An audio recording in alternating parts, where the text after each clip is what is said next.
नाग के ऊपर भगवान ने नृत्य किया और बिल्कुल ऐसा युद्ध किया, कालिया बिल्कुल घायल हो गया। वो नाग वो समझ गया कि ये तो साक्षात परब्रह्म परमात्मा द्वारकाधीश हैं और उन्होंने भगवान के सामने भोग दिया।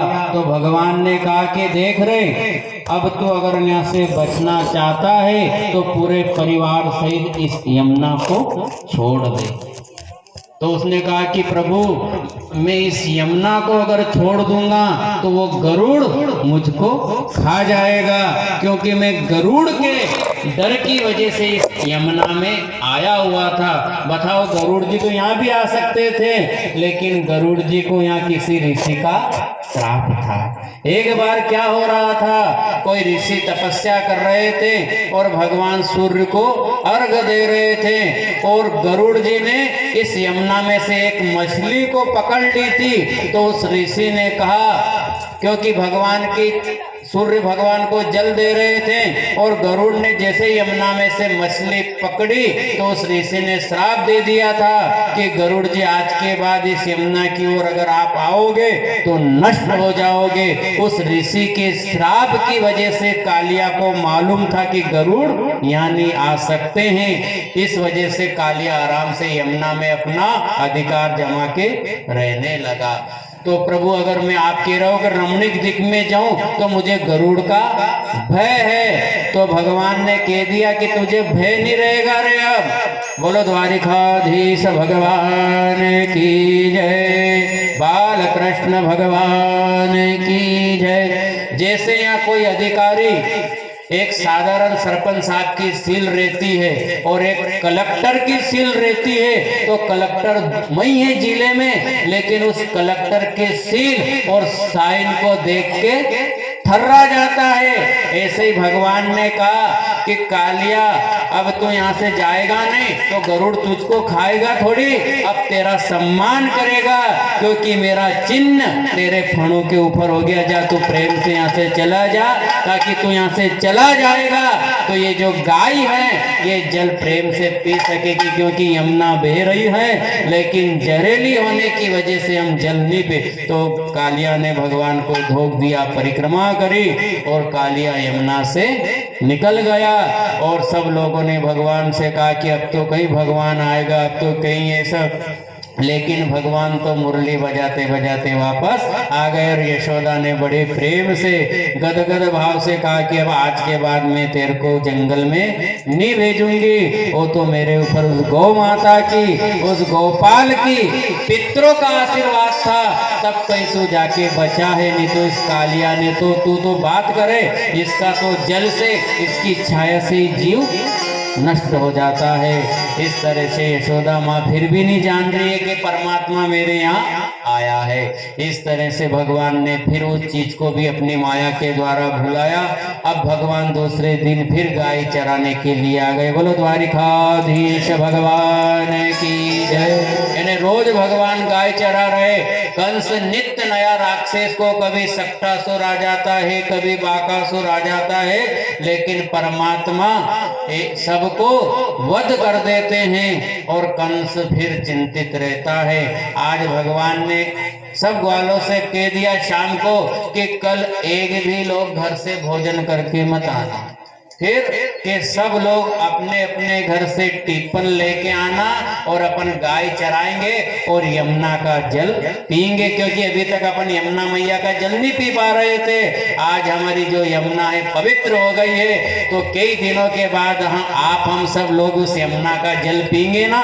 तो आप एक काम करो, घर से सब लोग अपने अपने घर से टिफिन लेके आना और घर से भोजन करके मत आना।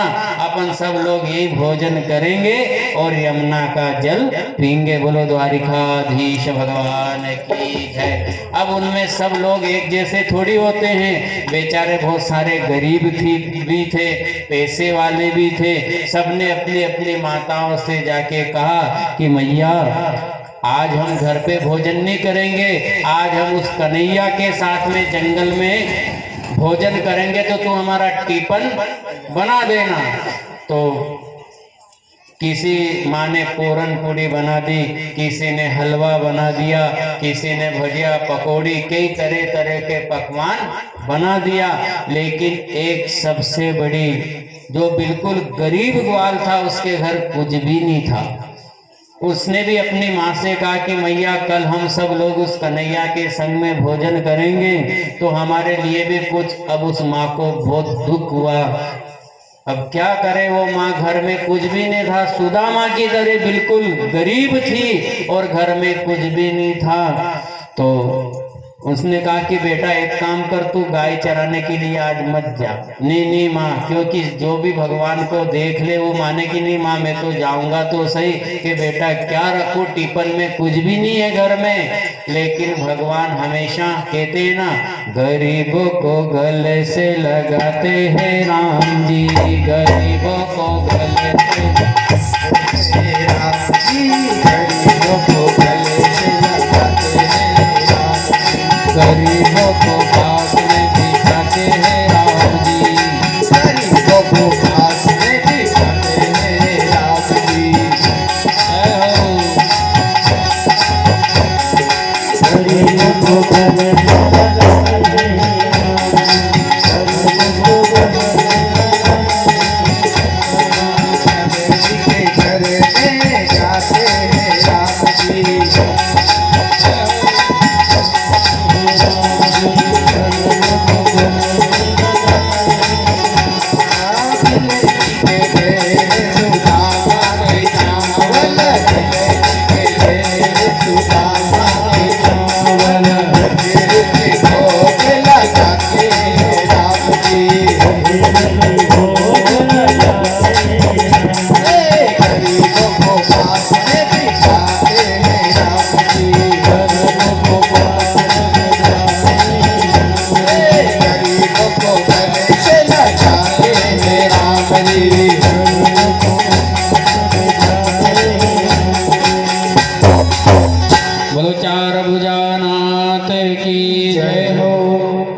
उस गरीब माँ ने मना कर दिया।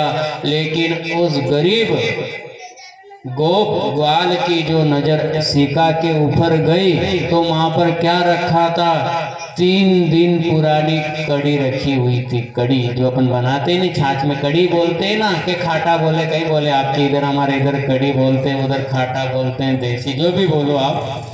वो 3 दिन पुरानी थी। तो उस ग्वाल ने टिफिन में वो रख ली कि मैं भी प्रेम से माँ बैठ के इस कड़ी को ही पी लूंगा।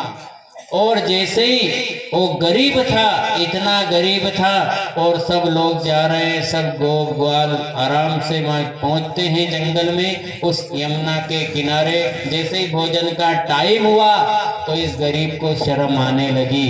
जैसे ही सब बैठ गए, भगवान ने सबको सब आसपास बैठ जाओ और जो जो चीज लाए एक दूसरे को देना। आज ऐसा खेल भी खेलेंगे अपन, कोई पूरन पूड़ी लाया तो उसकी लेते, कोई पूड़ी। एक ग्वाल था बेचारा जो गरीब था, ये पीछे पीछे बैठा, क्योंकि इसको शर्म आ रही थी। जैसे टिफिन खुलने लगे ना माँ, किसी में पूरन पूड़ी निकल रही है, किसी में मालपा निकल रहे हैं, किसी में पकौड़ी निकल रही है। तो इस गरीब ने कहा कि अब मैं क्या होगा मेरा, अब मैं तो शर्म के मारी मर जाऊंगा। क्योंकि गरीब रहता है ना, पैसे वाले से कई कोसों दूर बैठता, और बेचारा हमेशा देखना आप कोई कार्यक्रम भी रहे और गरीब सही जगह बैठता है कुर्सी के ऊपर तो भी उसको उठाते, उठ उसको बैठने दे, क्योंकि वो गरीब है।